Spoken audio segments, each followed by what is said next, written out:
Accompanying this guide is a self-administered 15-minute training for first responders to leave behind naloxone. The training features video clips of Tim, a first responder who has experienced leaving behind naloxone at the scene of overdose, and Stephanie, who is in long-term recovery from addiction and has personal experience with overdose.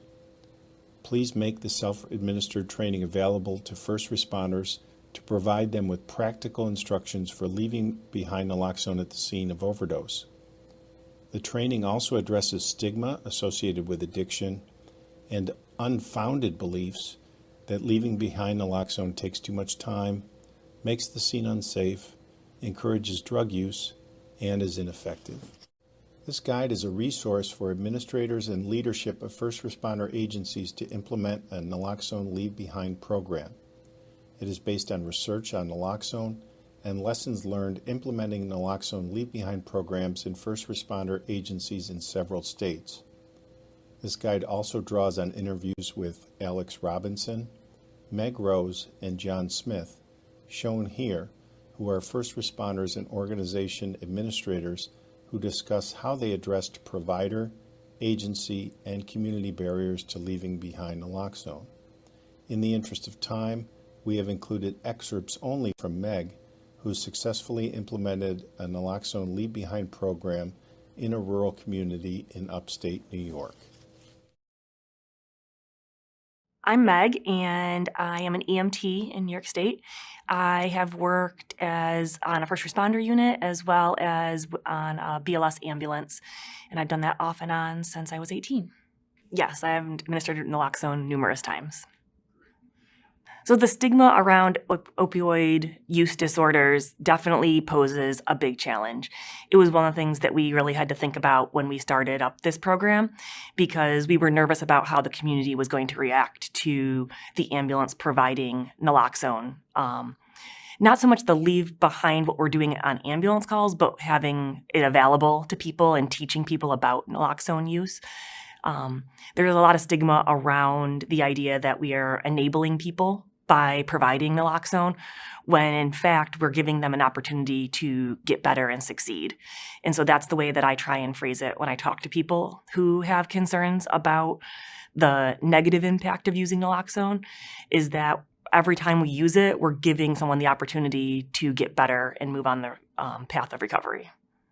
So when we started the naloxone program with our ambulance squad, there was some initial hesitancy surrounding getting started. There were members of the ambulance and members of the village that had some concerns about what it was going to entail and how much backlash we were going to get from the community. When we actually rolled it out, the concern, I think we didn't get as much pushback as I had initially anticipated. There were people who reached out to me with concerns about that we were going to be encouraging people to do drugs, or that we were going to be bringing the wrong type of people to Lima, those types of comments. And I shared with those people who were concerned the value in having the naloxone available and trying to always personalize it somewhat. If that was your son, if that was your daughter, wouldn't you want them to get a chance to be able to get better and move towards recovery? Because we never know at what point in that person's journey they're going to be ready for rehab, they're going to be ready for something more. So personalizing it. The other thing that the year that we started this whole process, we, in addition to having opioid use disorder overdoses, we also had a couple of overdoses in the community that were on prescribed meds that were not taken properly by members of our community. And so I used that as another example that this isn't always something that needs to be used. It's not always about the party scene or something along those lines, but also remembering that it could be someone's grandchild who got into medication that was left out and looked like candy, or it could be an adult who was prescribed something but didn't understand the writing on the prescription. So anytime I feel like I can personalize it and make it something that's more relatable to those people, that seemed to be the best way to counter that frustration. There's only been a few situations where I've encountered first responders having concerns related to the stigma of opioid use disorder. I think that we did a really good job educating the first responders that we're working with about what the process was and why we were doing it. And then sometimes on scenes, I will say there's a little bit of, you can see the stigma on people's faces. You can kind of see somebody who's not looking at that patient with compassion and instead is looking at them as a burden or just that they're not using our resources effectively from a EMS perspective. And sometimes I take the time to talk to those first responders and talk about the framework of we're trying, if we can get somebody to wake up and take breaths and we can get them to the hospital or we can talk to them about the options for rehab. That's every time we encounter one of these patients, there's an opportunity for us to change their trajectory. And we may not be successful. We know that opioid use disorder is really challenging to overcome and it's a battle people face on a daily basis. But every opportunity every interaction we have is an opportunity. And so if we can frame it in that view rather than, oh, we're back here again, then I think that's the best way to approach it. The idea that leaving behind naloxone is not worth the time is kind of silly to me. We're already there. We're already helping people. All we're doing is trying to make the next time a safer opportunity. Obviously, we don't want someone to use again. We don't want someone to end up in a situation where they're needing the ambulance a second time. But if they are, this could potentially save their life. This is buying us seconds to get there to provide the care that we need to do.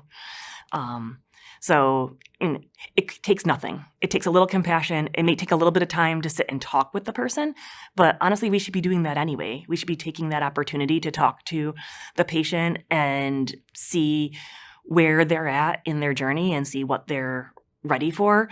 So it doesn't take much time at all.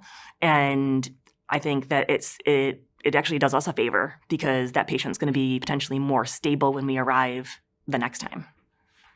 The idea that leaving behind naloxone encourages drug use is, I can see where people get that idea. It seems like we're just saying, oh, here, just keep using, or just, you don't have to worry anymore.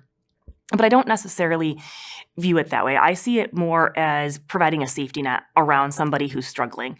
We have to remember that opioid use disorder is an illness, and it's the same way that we would provide medications to prevent other illnesses. People use insulin to make sure their highs and lows, that they can keep themselves stable. People use medications to manage their blood pressure.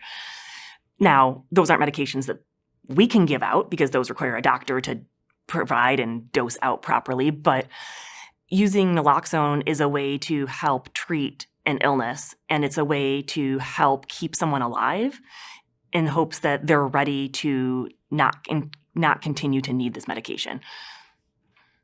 I don't really see a difference between leaving behind medication for an accidental overdose versus drug abuse. I think that if somebody needs naloxone, they need naloxone.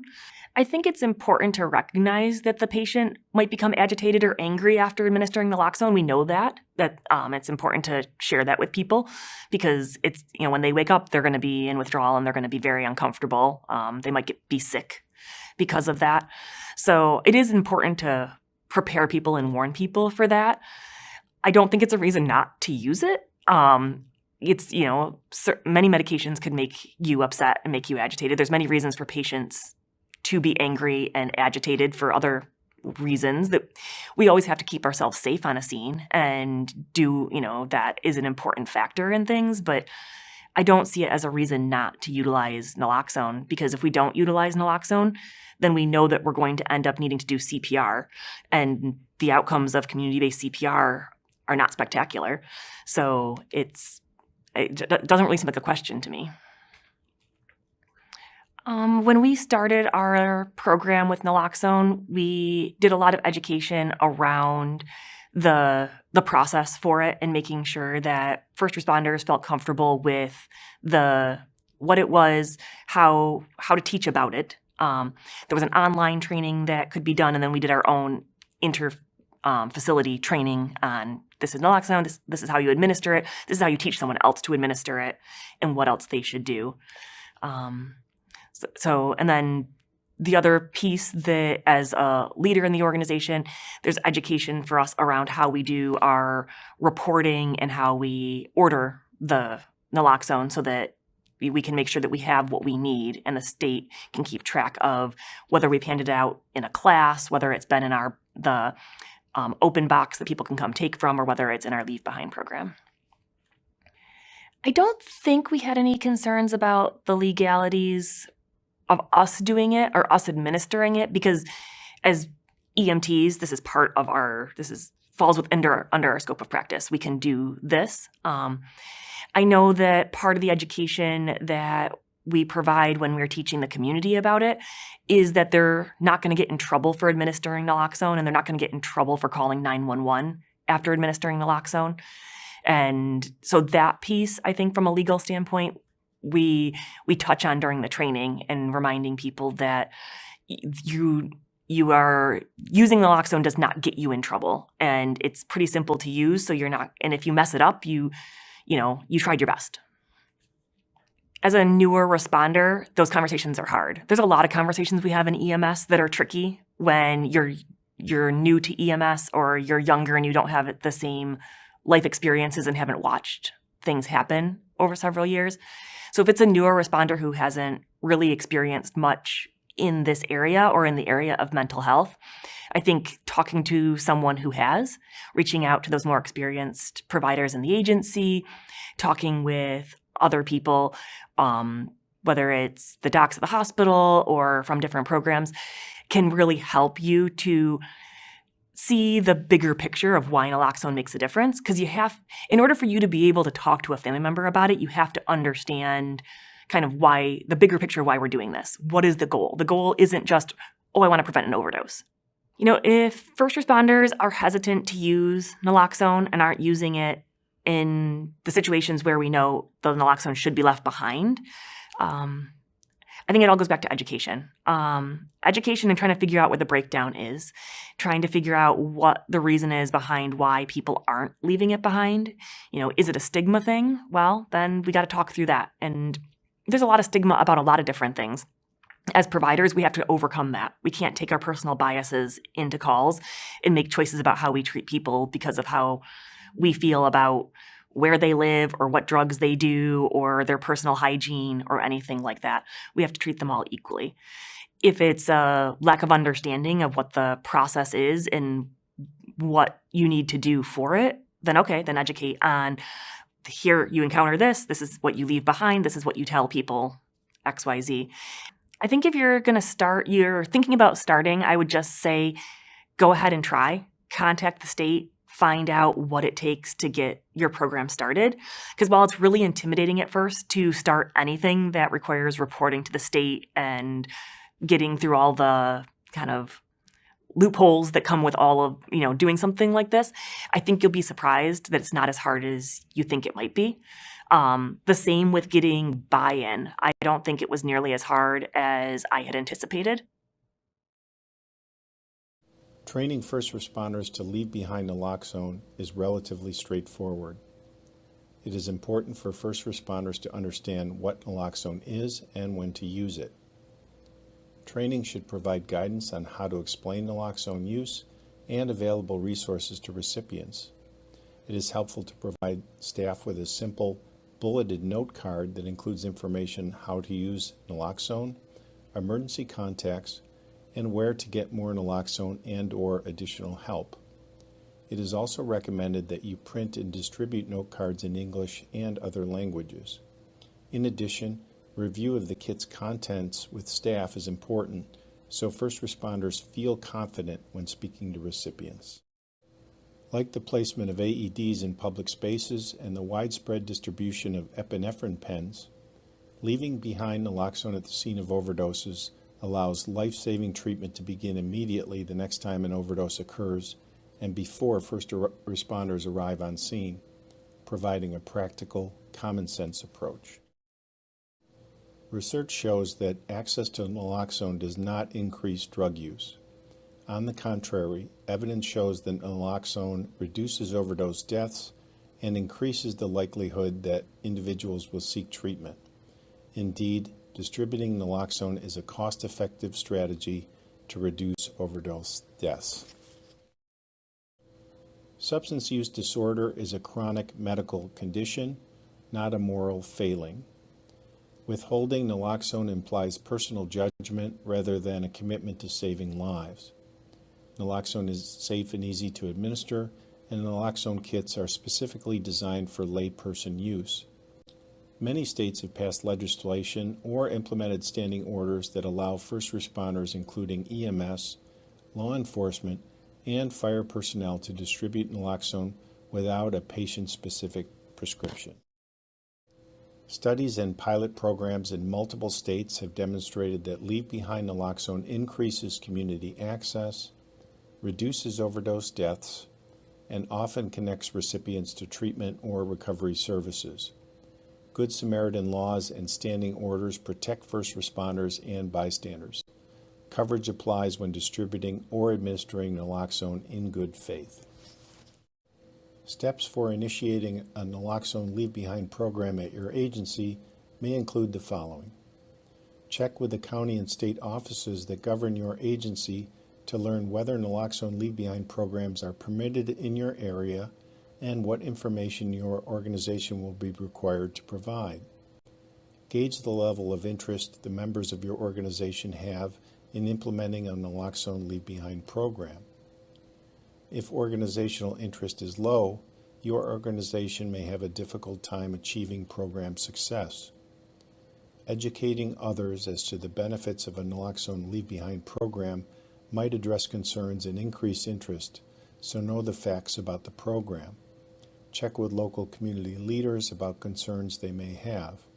Common community concerns include the unfounded beliefs that distributing naloxone will encourage drug use, attract undesirable persons, or is not the responsibility of a first responder agency. Anticipate these concerns and provide education to counter them. By understanding the benefits of naloxone Leave Behind programs and knowing what regulators will require, you'll be in a better position to educate others and dispel myths. Some tips for initiating a naloxone Leave Behind program at your organization include developing an approved training program with input from the senior members of your organization. Sometimes similar organizations in other jurisdictions can help you get started with that and provide advice on best practices and what to avoid. Be sure to train all staff and keep records of that training. Use local media to inform the public about the program so they will know what to expect. Don't expect first responders to leave behind naloxone at the scene of every overdose call, at least not initially. In some situations, patients, family members, and bystanders may refuse the offer to leave behind naloxone.